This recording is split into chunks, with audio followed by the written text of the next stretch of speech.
ప్రకటన గ్రంథం 7వ అధ్యాయం 15 నుండి 17వ వచనం వరకు శ్రద్ధగా వినండి. వారు దేవుని సింహాసనము ఎదుట ఉండి రాత్రింబగళ్ళు ఆయన ఆలయములో ఆయనను సేవిస్తున్నారు. సింహాసనాసీనుడైన వాడు తానే తన గుడారము వారి మీద కప్పుతాడు. వారికి ఇక మీదట ఆకలైనా దాహమైనా ఉండదు. సూర్యుని ఎండ అయినా ఏ వడగాలి అయినా వారికి తగలదు. ఏలయనగా సింహాసన మధ్యమందు ఉండే గొర్రెపిల్ల వారికి కాపరి అయి జీవజలముల బుగ్గల యొద్దకు వారిని నడిపిస్తాడు. దేవుడే వారి కన్నుల నుండి ప్రతి బాష్ప బిందువును తుడిచివేస్తాడు. ప్రియ శ్రోతలు వింటున్నారా? మహిమలో, మహిమ వాతావరణంలో సేవ ఎలా ఉంటుందో యోహాను స్వయంగా చూచి రాస్తున్నాడు. మహాశ్రమల నుండి వచ్చిన వారు గొర్రెపిల్ల రక్తములో తమ వస్త్రములు ఉతుక్కొని వాటిని తెలుపు చేసుకున్న వీరు దేవుని సింహాసనము ఎదుట నిలిచి రాత్రింబగళ్ళు ఆయనను సేవిస్తున్నారు. ఆయన ఆలయమందు ఆయన్ను ఆరాధిస్తున్నారు, స్తుతిస్తున్నారు. సింహాసనాసీనుడైన దేవుడు తన గుడారమును వారి మీద కప్పుతాడు, అనగా తన మహిమను వారికి కప్పుతాడు. మత్తయి సువార్త 5వ అధ్యాయం 8వ వచనంలో ప్రభు అన్నాడు, హృదయశుద్ధి గలవారు ధన్యులు, వారు దేవుణ్ణి చూస్తారు. పాత నిబంధన వ్యవస్థలో లేవీయులు, యాజకులు రాత్రింబగళ్ళు దేవుని సేవ చేస్తారు. మొదటి దినవృత్తాంతములు 9వ అధ్యాయం 33వ వచనం. అందరికీ దేవుని సన్నిధిలోకి ప్రవేశముంది అని పరలోక దర్శనం. కాని ఇక్కడైతే అందరూ దేవుని గర్భగుడిలోకి వెళ్ళలేరు. ఆటంకాలు, అడ్డుగోడలు తొలగిపోయాయి. నమ్మకమైన వారందరూ, ప్రతి జాతిలోని వారు, ప్రతి భాషా ప్రాంతం నుండి వచ్చిన వారు దేవుని సింహాసనాన్ని నిరభ్యంతరంగా సమీపిస్తున్నారు. దేవుని షకీనా మహిమ వారిని కప్పింది. ఇది ఎంతో గంభీరమైన సన్నివేశం. దేవుడు ఆశీర్వదించిన ధన్యులు తమ దేవుణ్ణి సేవిస్తారు, ఆయన మహిమలో జీవిస్తారు అని ఈ పరలోక దర్శనం మనకు తేటగా చూపుతోంది. దేవుని కొరకు పనిచేసేవారు ఈ భూమి మీద దేవుని మహిమ భారమును తమలో అనుభవిస్తారు. వారి సేవపై దేవుని షకీనా మహిమ నిలిచి ఉంటుంది. పరలోకంలో యోహాను చూచిందేమిటి? 16-17 వచనాలు. వారికి ఆకలి ఉండదు, దాహముండదు, ఎండ వడగాలి వారికి తగలవు. గొర్రెపిల్లే వారికి కాపరి. జీవజలముల బుగ్గల వద్దకు దేవుడు వారిని నడిపిస్తాడు. ఆయనే వారి కన్నీరు తుడుస్తాడు. మన కన్నీరు తుడిచే దేవుడు మనకెంతో ఆదరణ. మత్తయి సువార్త 5వ అధ్యాయం 6వ వచనం, నీతి కొరకు ఆకలి దప్పులు గలవారు ధన్యులు, దేవుడు వారిని తృప్తిపరుస్తాడు. యోహాను సువార్త 6వ అధ్యాయం 35వ వచనంలో ప్రభు అన్నాడు, జీవాహారము నేనే, నా వద్దకు వచ్చేవాడు ఏమాత్రమూ ఆకలి గొనడు, నాయందు విశ్వాసముంచేవాడు ఎప్పుడూ దప్పిగొనడు. సమరయ స్త్రీతో మాట్లాడుతూ ప్రభు అన్నాడు, నేనిచ్చే జీవజలం తాగేవానికి మళ్లీ దప్పి కలగదు. ఈ జీవజలము తాగిన వానిలో అది నీటి బుగ్గగా ఊరుతూనే ఉంటుంది. ఎవడైనా దప్పిగొంటే నా దగ్గరికి వచ్చి దప్పి తీర్చుకోవాలి. ఈ జీవజలము త్రాగిన వానిలో నుండి అది జీవ నదిగా పారుతుంది. నీటి బుగ్గ నీలో ఊరుతుంది, జీవనది నీలో నుండి పారుతుంది. ఈ లోకంలో అలనాటి బానిసలకు ఆకలి దప్పులు ఎంత తీవ్రమో తెలుసు. వారి వెట్టి చాకిరి ఎండలో వీపులు మాడిపోతూ ఉంటే ఎంత కుమిలిపోయి కన్నీరు కార్చేవారో. వారికి పరలోక భావన ఎంతో ఊరట కలిగించింది. అక్కడ ఎండదెబ్బ లేదు, ఆకలి దప్పులు తీరుతాయి. సింహాసనాసీనుడైన గొర్రెపిల్ల వారికెంతో ఆదరణ. యెషయా 49వ అధ్యాయం 10వ వచనం, వారి యందు కరుణించేవాడు వారిని తోడుకొని పోతాడు, నీటి బుగ్గల వద్ద వారిని నడిపిస్తాడు. కాబట్టి వారికి ఆకలైనా దప్పైనా కలగదు, ఎండమావులుండవు. ఎండ వారికి తగలదు. పాత నిబంధన కలలు క్రీస్తు యేసునందు నెరవేరాయి. దేవునికి స్తోత్రం. గొర్రెపిల్లే వారికి కాపరి, వారిని నడిపిస్తాడు. యేసే వారికి పరమ కాపరి. పాత నిబంధనలో కొత్త నిబంధనలో కాపరి అనే భావన ఎంతో ఆదరణాత్మకమైనది. దావీదీయ కీర్తనల్లో యెహోవా నా కాపరి అనే బిరుదం పదే పదే వినపడుతుంది. యెషయా 40వ అధ్యాయం 11వ వచనం. గొర్రెల కాపరివలే ఆయన తన మందను మేపుతాడు. తన బాహువులతో గొర్రె పిల్లలను కూర్చి రొమ్మున ఆనించుకొని మోస్తాడు. పాలిచ్చే వాటిని ఆయన మెల్లిగా నడిపిస్తాడు. మెస్సియాను ఒక కాపరిగా యెహెజ్కేలు చిత్రించాడు. యేసు మంచి కాపరి, మన ఆత్మలకు గొప్ప కాపరి, ప్రధాన కాపరి. యేసే మనకు మహాకాపరి. ఈ పరలోక కాపరి మనలను జీవజలముల వద్దకు నడిపిస్తాడు. శాంతికరమైన జలముల వద్దకు నా కాపరి నన్ను నడిపిస్తాడు. కీర్తన 36, 9వ వచనం. నీ యొద్ద నిత్యజీవపు ఊట కలదు. ఆయన మన కన్నీటిని తుడుస్తాడు, మన హృదయాలను ఆదరిస్తాడు. యేసుక్రీస్తు మనకు కాపరి అయి ఉండగా మనకు కొదువేముంది? శ్రోతలు గమనించండి. వారు దేవుని సింహాసనము ఎదుట ఉండి ఆయన ఆలయములో ఆయనను సేవిస్తున్నారు. ఇది సంఘము కాదు. సంఘానికి ఆలయము అక్కర్లేదు. సంఘము నూతన యెరూషలేములో ఉండగా అక్కడ దేవాలయము లేదు. ప్రకటన ముగింపులో ఈ మాట ఉంది. ప్రభువు గొర్రెపిల్ల అయిన వాడే దానికి దేవాలయం. ప్రకటన 21వ అధ్యాయం 22వ వచనం. అక్కడ ఏ దేవాలయమూ నాకు కనపడలేదు అని యోహాను రాస్తున్నాడు. సంఘానికి ఆలయం అనేది ఉండదు. సంఘమున్న చోట ఆలయం ఉండదు. సంఘములోనే పరిశుద్ధాత్మ ఉన్నాడు. పరిశుద్ధాత్మకు ఆలయమే సంఘం. సింహాసనాసీనుడైన వాడు తానే తన గుడారమును వారి మీద కప్పుతాడు. వారిని కప్పుతున్నాడంటే అది వారికి కాపుదల. వీరు మహాశ్రమల నుండి వచ్చినవారు. వీరిలో ఎక్కువ మంది హతసాక్షులై వచ్చారు. వీరు క్రీస్తు కొరకు తమ ప్రాణాలర్పించారు. వారు పరలోకంలో దేవుని సింహాసనము ఎదుట నిలిచి ఉన్నారు. ఇక్కడ అనగా పరలోకంలో వారు చెప్పుకుంటున్నదంతా ఇహలోకంలో వారు అనుభవించినదే. ఈ లోకంలో ఉండగా వారెంతో ఆకలి బాధను, దాహబాధను భరించారు. గాని పరలోకంలో వారికెంతో ఆదరణ లభించింది. ఈ లోకంలో ఉండగా ఎండబాధ అనుభవించారు. ఆధ్యాత్మికంగా కూడా వారికి ఈ భూలోకంలో తీరని ఆకలి, దప్పి. గాని పరలోకంలో గొప్ప తృప్తి, ఆదరణ. ఈ లోకంలో వారి కన్నీరు మున్నీరైంది. గాని పరలోకంలో యేసు తన ఉత్తరీయపు చెంగుతో వారి కన్నీరు తుడుస్తున్నాడు. మహాశ్రమల గుండా వీరు వచ్చారు. గొర్రెపిల్ల రక్తమును బట్టి వారు జయించగలిగారు. దేవుని సింహాసనము ఎదుట ఉన్న ఈ శ్వేత వస్త్రధారులు అద్భుతమైన వ్యక్తులు. ప్రియ శ్రోతలారా, వినండి. యేసు ప్రభువుకు ఇంకా ఎన్నో ఇతర గొర్రెలున్నాయి. ఆయన తన శిష్యులతో నాకు వేరే గొర్రెలున్నాయి, వాటిని కూడా తేవాలి అన్నప్పుడు ఈ మాటలు వారికి అర్థం కాలేదు.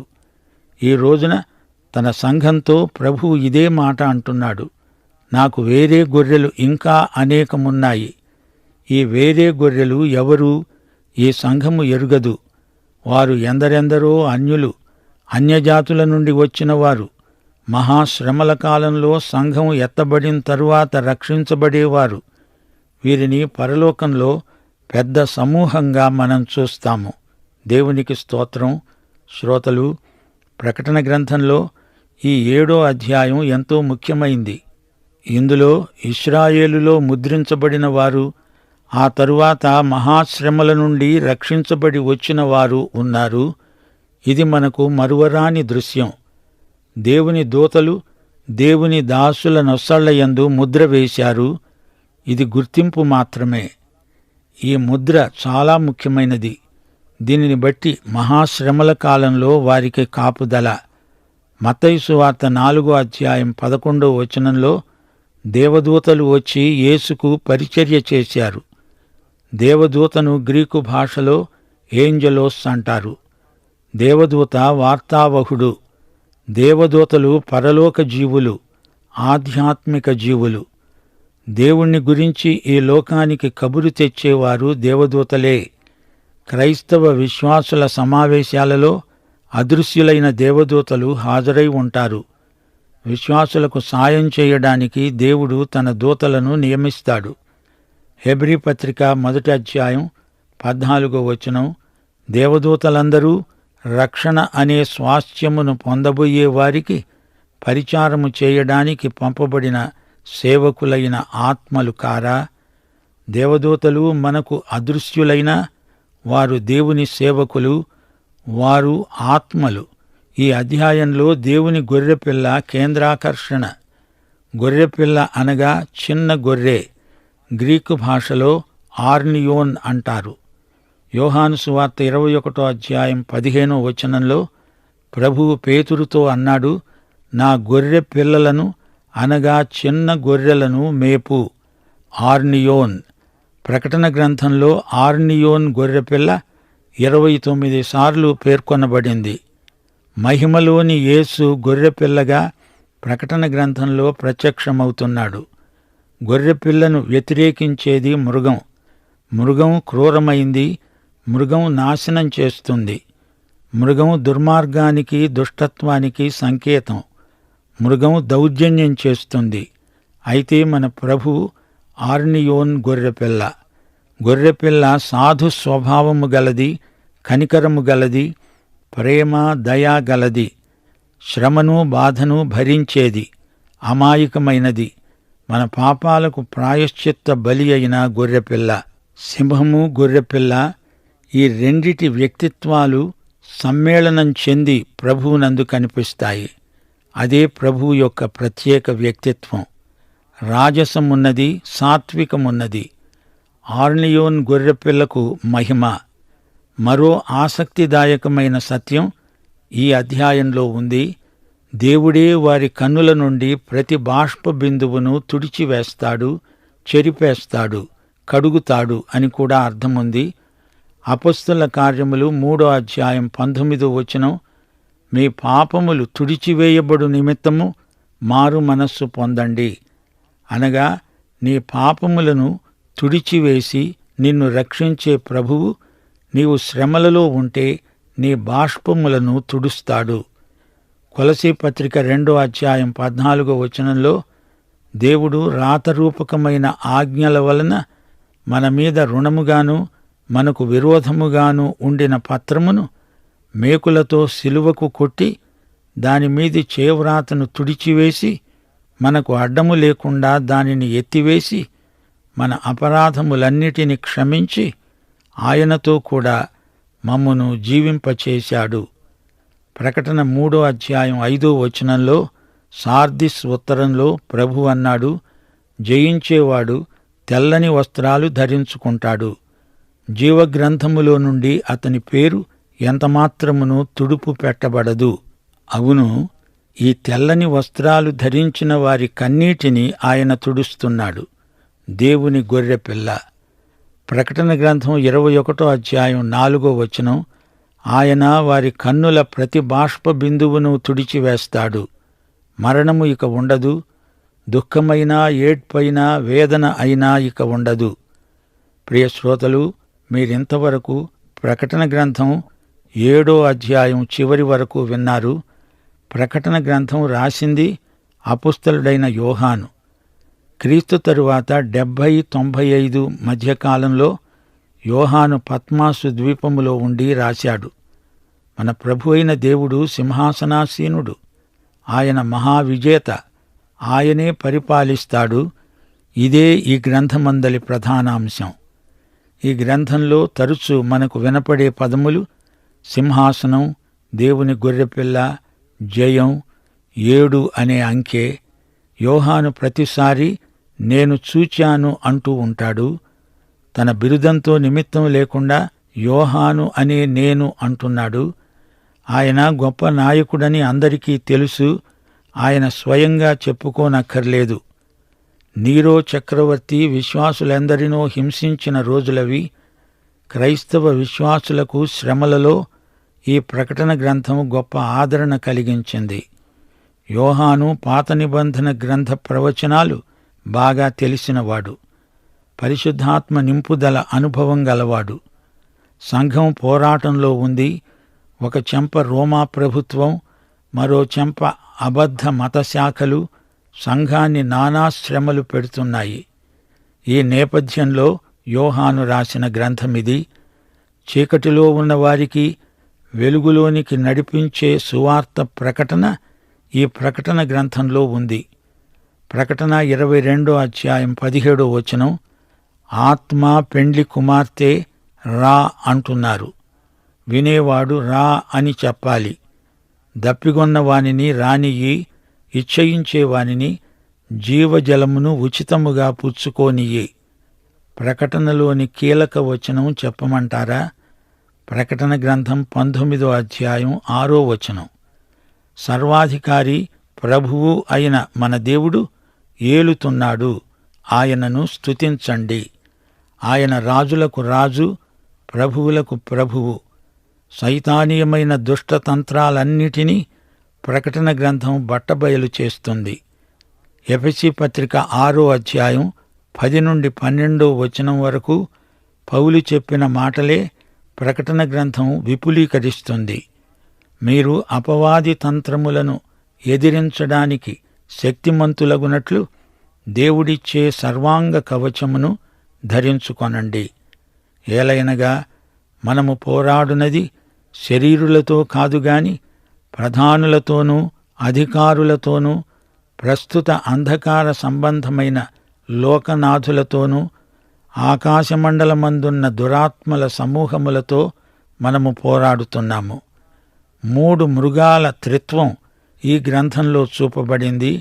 1 క్రీస్తు విరోధి యొక్క రాజకీయ శక్తి, 2 క్రీస్తును వ్యతిరేకించే మతశక్తులు, ఇది 2వ మృగం, 3 క్రీస్తుకు విరోధంగా పనిచేసే వ్యాపార వాణిజ్య శక్తులు.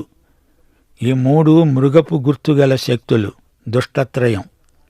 అపొస్తలుల కార్యములు 4:19 దేవుని మాట వినుట కంటే మీ మాట వినుట దేవుని దృష్టికి న్యాయమా అని దేవుని సేవకులు చెప్పగలిగారంటే వారి ధైర్య సాహసాలు ఎంతైనా ప్రశంసనీయం.